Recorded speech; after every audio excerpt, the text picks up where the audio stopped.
এই যে ছাত্র সংসদগুলো নির্বাচন জাতীয় রাজনীতিতে কোনো প্রভাব ফেলবে কিনা আসলে আপনি কি মনে করেন? এ ব্যাপারে জাহিদ ভাইয়ের সঙ্গে আমি পুরোপুরি একমত না। আগের আর সিচুয়েশন এখনকার সিচুয়েশন মধ্যে ডিফারেন্স হয়েছে।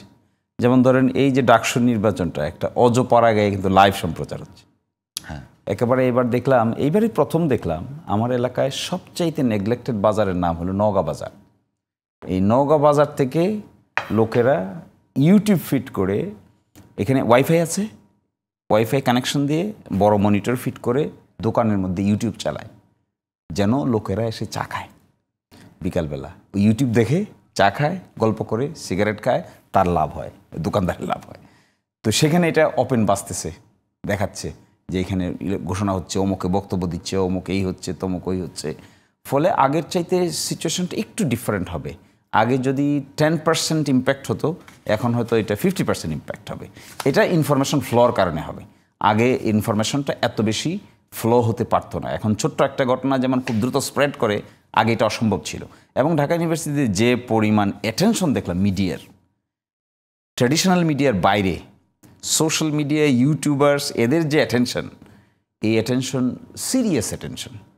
10টা যদি ট্র্যাডিশনাল মিডিয়া হয়, ইউটিউবার্স এবং আদার মিলে হবে আরও 50টা, জায়গা পাওয়া যায় না। এগুলো কিন্তু গ্রামে গঞ্জে ছড়িয়ে যায়। ফলে আগের ইম্প্যাক্ট আর এখনকার ইম্প্যাক্টের মধ্যে একটা লজিক্যাল ডিফারেন্স হতে পারে। এটা ক্যালকুলেট করার কোনো পসিবিলিটি নাই, আমি কিন্তু ক্যালকুলেট করতে পারবো না। But this message may give some sort of impetus তাদেরকে, যারা নাকি এই ছাত্র সংগঠনকে তারা সাপোর্ট করে।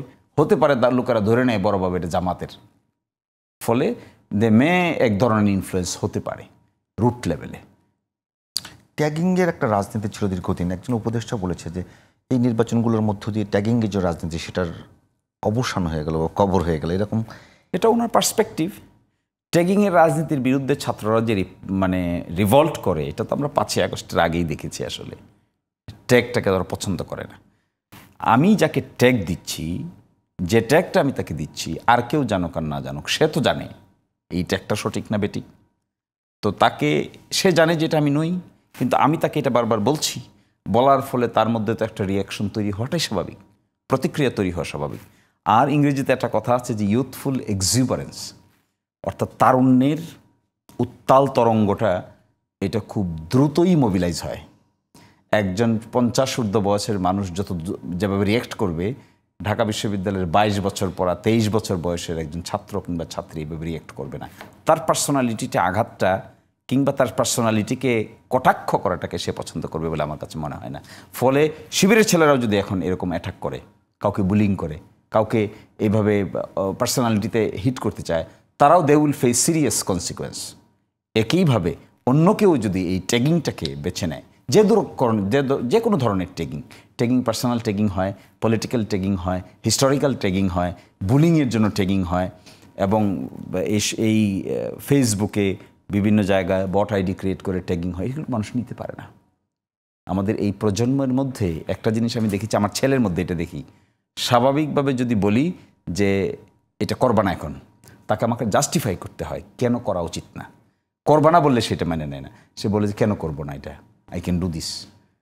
ফলে এই যে একটা এক ধরনের, আমার ধারণা যে আমরা মনে হয় কখনো কখনো এই ইউথফুল এক্সিউবারেন্সটাকে সঠিকভাবে ডিল করতে না পারার কারণে রিপারকেশনটা বুঝতে পারি না। শিবির ভাই বলি একেবারে বিষয়টা হলো, অনেকে কিন্তু আলোচনা করছে বিষয়টা যে প্রত্যেকটা ক্যাম্পাসে, ঢাকা ভার্সিটি তো বটেই, যে ইতিহাসের মধ্যে এই প্রথম এত ভালো বিজয় পেল। তার ফলে কি মেঘমাল্লার বসুরা, যারা দীর্ঘ সময় জামাত ইসলাম বা শিবিরকে, এবং তারা ওপেন সমালোচনা করেছে, গালিগালাজ করেছে, এবং একটা নারী যদি মনে করে সে টপস এবং জিন্সের প্যান্ট পরে ঘুরবে, সেই জায়গাটা কি খুব বেশি কনজাস্টেড হয়ে যাচ্ছে না? আমার তো মনে হয়, আমি তো একটা ভিপি সাহেবকে একটা ফেসবুকে স্ট্যাটাস দিয়ে বলবো, মেঘমাল্লার বসুরা যদি শিবিরকে, জামাতকে যে ভাষায়, যে ধরনের কড়া ভাষায়, যে ধরনের ল্যাঙ্গুয়েজ ব্যবহার করে সমালোচনা করতে চায়, এদের উচিত হবে তার চাইতে বেশি ফ্রি এনভায়রনমেন্ট ক্রিয়েট করে দেওয়া। Let him speak. সে যে ভাষায় বলতে চায়, যেভাবে বলতে চায় বলবে, অসুবিধা কি? আর কোন নারী কি পোশাক পরবে আরেকজন ছাত্র ঠিক করে দিবে এটা? সে শিবির হোক, ছাত্রদল হোক, ছাত্রলীগ হোক, বাম সংগঠন হোক, আমি কোন বই পড়ব এটা আরেক সংগঠনের ছাত্ররা ঠিক করে দিবে? আমি কোন কাপড় পরবো এটা জাহিদ ভাই ঠিক করে দিবে? আপনি ঠিক করে দিবেন? কি কারণে হবে? এটা যদি শিবির করে, এই মেঘমল্লার বসুকে যদি তার ফ্রিডম অফ এক্সপ্রেশন এক্সারসাইজ করতে না দেয় বা কোনো বাধা তৈরি করে, অথবা ওই নারী যিনি তার পছন্দ মতো পোশাক পরে কলেজে স্কুলে ক্লাসে যাবেন আসবেন, পরীক্ষায় যাবেন আসবেন, এখানে যদি বিন্দু পরিমাণ এনভায়রনমেন্ট ক্রিয়েট করে, Shibir has to face serious consequence. Zahid ভাই কি বলবেন এই বিষয়গুলো? একেবারে আমি মানে কোনো প্রশ্ন করব না, একেবারেই একমত, এবং আমি আশা করব তারা এই ভুল করবেন না। কিন্তু সমস্যাটা এই প্রশ্নটা কেন এসছে আমি একটু বলি। রাখা যায়, আমি এই প্রশ্নটা কেন এসছে সেটা একটা ব্যাকগ্রাউন্ড আছে। আমি নিজে পড়াশোনা করিনি সেখানে, চিটাগং ইউনিভার্সিটিতে আমার ফ্যামিলির মানুষজন পড়েছে, আমার বন্ধু বান্ধব পড়েছে। ওখানে ঠিক কঠিন চাপ না হলেও একটা নারী ঠিক কি পড়বে না পড়বে এটার এক ধরনের সোশ্যাল, ভার্সিটির একটা সোসাইটির মতো আছে, সোশ্যাল চাপ ছিল। এইসবের ব্যাকগ্রাউন্ড কিন্তু ওখানে আসলে আছে। বা আমি গ্রামেও তো ওই মানে সব পোশাক পরতে পারি না। না, আমি আবার একটা ভিন্ন কথা বলি, পারি কি না পারি সেটা তার আসলে চয়েস।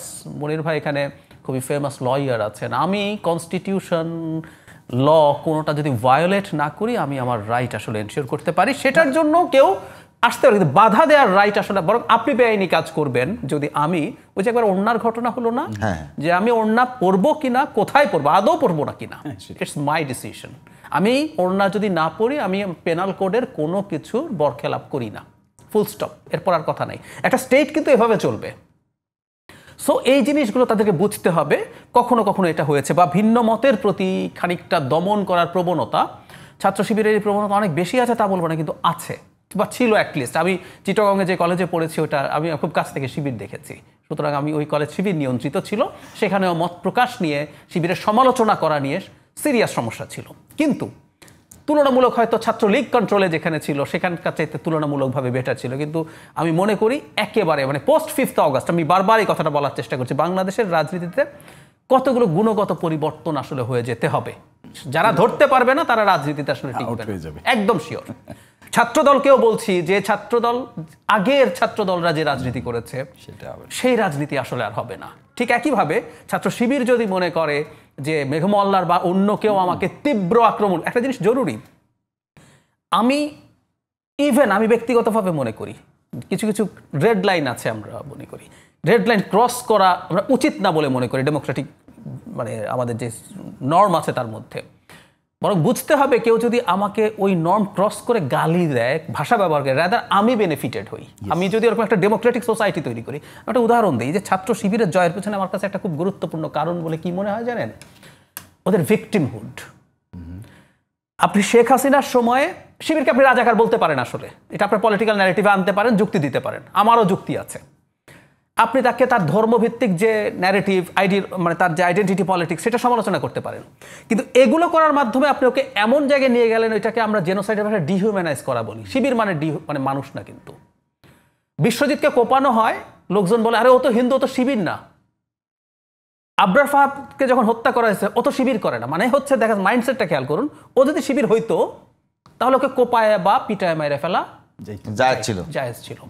সো এইরকম একটা পরিস্থিতি যখন তৈরি হয়েছে, একটা ভিকটিমহুড তৈরি হয়েছে। এই জন্য আমি বারবার বলি, কাউকে একটা বাজে আক্রমণ করলে তারা যদি ব্রিলিয়ান্ট হয় সেটা হতে দেওয়া উচিত, আপনি মানুষের সিম্প্যাথি পাবেন। শিবিরের এই সিম্প্যাথিটা আসলে তৈরি হয়েছে। শেখ হাসিনা যদি তাদেরকে যাবতীয় ন্যারেটিভ দিয়ে রাজনীতি করতে দিত, ফ্রিলি রাজনীতি করছে কিন্তু আপনি এইসব সমালোচনা করতে থাকেন, তাহলে কিন্তু এই সিম্প্যাথি তৈরি হতো না। আপনি তার উপর অপ্রেস করছেন, আপনাকে মজলুম বানিয়ে ফেলছেন। সো ঠিক একইভাবে শিবির যদি, এখন পৃথিবীতে ইতিহাস আছে মজলুমরা কিন্তু জালেম হয়ে ওঠার টেন্ডেন্সি থাকে, শিবির যদি এটা হয়ে থাকে শিবিরও শেষ হবে, শিওর থাকেন আপনি।